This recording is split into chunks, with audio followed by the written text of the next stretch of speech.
Let's do it. Let's get into it. We're not gonna waste no time. You see over here? If you want to learn some shit, pay attention to this shit. Lay back and smoke this shit. Watch this shit. And you will learn some shit. Because we're here to learn. X-Files. The crazy spot, baby. Let's get into it. A lot of these churches, these popes, these people out here is playing some weird games. We're going to unlock some of them weird games out here, man. Let's do it. Wow. Number 1. Pope John XII was beaten to death. The Pope serves as the head of the Catholic Church and a moral example, continuing the work of St. Peter. Regrettably, several popes throughout history appear to have had different beliefs than St. Peter and even the Church at large. We all know that the Pope has presided over the Catholic Church for centuries, serving as a representation of Christ-like wholesomeness and a crucial moral voice on some of the most critical political and social concerns of the day. However, this hasn't always been the case for some popes, despite their reputation as pious and upright members of the Catholic world. It was never going to be a good start for Pope John XII because he ascended to the throne at the young age of 18, and he quickly converted his home into a brothel since his immature heart was not prepared for the life of a pope. And further down the rabbit hole, he participated in killing some. Damn, was you supposed to be a pope around that time? 18? I'm just saying. He ended up killing his demons and even had sex with his sisters. Are you eager to know the cause of his downfall? Well, his immoral acts would not last forever. Sooner rather than later, he met his Waterloo. A husband found his wife in bed with John XII and couldn't stand it. He beat the Pope so severely that he passed away from his wounds 3 days later. Number 2. Case of child pornography. Who would have believed that popes could be involved in a case that has to do with pornography? The Vatican found 2 cases of child pornography possession inside its much revered walls, according to its head prosecutor, who warned that the Vatican is still dealing with the fallout from a widespread paedophilia problem in the Catholic Church. At a ceremony commemorating the beginning of the city judicial state's year, John Piero Milano, who has the official title of Promoter of Justice, presented the cases in a 50-page report read to Vatican officials. In the 2 decades, the Catholic Church has been rocked by controversy concerning the sexual abuse of minors by priests all over the world. These Catholic churches been having a lot of things on their backs, man. With these child pornographies, these young kids, these young boys especially, wow. And these popes, wow. That's why it's top 5, Dead or Alive, the X-Files, the crazy spot. We doing it. We getting into it. Hit the like, hit the subscribe. Oh my God, this is crazy.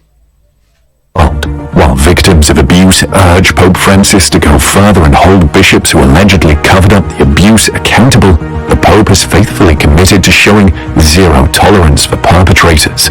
Milano stated in his report that Vatican police had looked into 2 delicate situations of varied degrees of importance of possession of child pornography material by individuals residing or employed in the Vatican, which serves as the seat of the 1.2 billion member church. According to sources, the story revolved around a former archbishop who was placed under house arrest by the Vatican for allegedly having 100,000 child pornography movies and photographs stored on his work computer at the Holy See's residence in the Dominican Republic. How the fuck that went down? Now, you see, that's that type of shit, people, man. Leave me the comments. What y'all think? How the fuck that went down? Look at that. This is some crazy shit, man. The X-Files. Let's get into it. His laptop allegedly had a gallery of horrors. Inside this gallery, you'd see teenagers between the ages of 13 and 17 being humiliated in front of the camera, being filmed naked, and being made to have sex with both other teenagers and adults. According to the Vatican, Pope Francis wanted such a grave and delicate issue to be handled without delay. The Pope requested that appropriate and necessary measures be taken, which is reflected in the arrest. The Pope had declared that he has zero tolerance for clerics who exploit minors sexually. For the first time in Vatican history, Francis met with victims of clergy sexual abuse, and he promised that the Vatican would hold the responsible church leaders accountable. Number 3, the Vatican allegedly invested in Rocket Man. Have you seen Rocket Man? If you're an Elton John fan, you're certainly familiar with the movie Rocket Man, which These guys is literally Satan themselves. That's them. They created all that imagery. Hit the light. celebrates his discovery of happiness in a romantic relationship. The Vatican was one of the movie's investors, which is the sole oddity. In a proclamation, Pope Francis forbade gay marriage, declaring that God does not and cannot bless wickedness. Gay marriage is not a part of God's design according to the Church, which holds that marriage must be between a cis man and a cis woman. However, this proclamation clearly enraged the LGBTQ+ community all across the world, because it was also seen as an indictment of their intentions to maintain serious, lifelong relationships with one another. Among the many people that weren't pleased with this proclamation was Elton, who was the movie's main subject, and he attacked them on Twitter by showcasing evidence that the Vatican had contributed millions of dollars and profited from his movie. John asked how the Pope... We know Elton is gonna yell. We know Elton is not gonna let that go down. We know Elton's number one honeycomb. We know you was gonna yell, Elton. We know that. Could gladly make a profit off of investing millions in Rocket Man, a movie that celebrates him finding happiness through his marriage to David while refusing to approve of homosexual marriages because they are sinful. The Vatican did in fact contribute about $1.2 million to Rocket Man, according to fact-checkers. The 2019's musical production received $4.3 million from the hierarchy of the Catholic Church, which was split with another box office success, Men in Black International.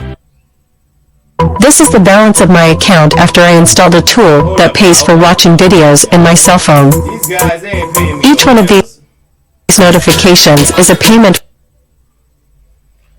My bad on that. The investment is connected to the Malta-based Centurion Global Fund, which receives the majority of its funding from the Secretariat Excuse me for that, you guys. You guys wasn't paying me no bills. Do not do that again. of State of the Vatican. Also, a percentage of the investment comes from Peter's Pence, which are gifts made to the Vatican by individual members of the Catholic Church. Number 4, proof that Jesus might have been married. What many know and believe, especially Christians, is that Jesus Christ came into this world as the Son of God through virgin birth and ascended back into heaven after his work here on earth was done. However, there has long been a rumor that Jesus wed Mary Magdalene and had children with her. This outlandish rumor is purportedly supported by documented evidence, and the notion is supported by a manuscript from the 6th century. The tale of Jesus Christ's marriage was found while it was being translated from Greek to the ancient language of Syriac. The Bible, however, makes no mention of this. Excuse me, you guys, but I don't know, is it just me? Why is it so hard that the man cannot be married? Why is it so hard that the man couldn't have a woman? Why is it so hard they want to portray the man as a honeycomb? That's what I'm trying. I don't know why they don't accept that. The gods be hitting those ribs. Let's get into it, man. His birth and death are both described in great detail in the Bible, but the 30 years in between are completely not spoken of. The Lost Gospel is a document that describes Jesus as associated with sex and who fell in love with Mary Magdalene and fathered her children. But then the Church is divided on this subject for a variety of reasons. To begin with, this manuscript isn't really trustworthy. Despite being a genuine item from the British Library, nobody is aware of where or when it was written. Furthermore, the book asserts that Mary Magdalene was a co-redeemer of humanity and the daughter of God. In essence, it suggests that she was just as significant as Jesus, which obviously doesn't sit well with the Vatican. After all, the Holy See has done everything in his power to exonerate Jesus. According to certain historians, Jesus might have led a stereotypically human existence that the Vatican, like we, might not be aware of. Number 5, Vatican City has the highest per capita wine consumption. Over time, sources have shown that even priests and popes drink wines, beer, and others. The belief is that you should do everything in moderation, although using alcohol is not intrinsically bad. Once a person achieves a certain degree of drunkenness, they may have overused it to the point of grave. I was about to say the same thing. Even the so-called Bible that they wrote, they gave us, they showed us that they were sipping and drinking all day, every day, that good wine. And they were smoking that good weed too. Way back. Since in Egypt, Solomon, the kings, we getting educated, y'all. And I'm loving it. Top 5, Dead or Alive, X-Files, The Crazy Spot. Love, subscribe. Part 1. Sin. One of the reasons the church has historically permitted and even advocated alcohol intake is that moderation is beneficial for health. Think of the medieval religious orders and how they produced wine, beer, whiskey, and liquor. According to the California-based Wine Institute, Vatican City is the nation with the highest per capita wine consumption. The Wine Institute, based in California, estimates that each person in the tiny state consumed 74 liters of wine on average in 2012. That would be roughly 98 bottles if they drank the regular size. It is also completely natural that the Pope is fond of whiskey, particularly Scotch, given it was monks who first introduced distillation and Christianity to Scotland in the 4th and 5th centuries. The Lindores Abbey also claims to have made the earliest documented mention of whiskey in a record of malt supplied to Friar John Core for the creation of the Water of Life in 1494. Number 6. Damn, we're gonna do it like this. We're gonna end it like this. Top 5, Dead or Alive, The X-File, The Crazy Spot. We're gonna learn. We've been learning. I'm loving it. Loving it. Y'all know what to do. Hit the like, hit the subscribe. Part 2 coming soon. Oh my God. These boys was really getting down.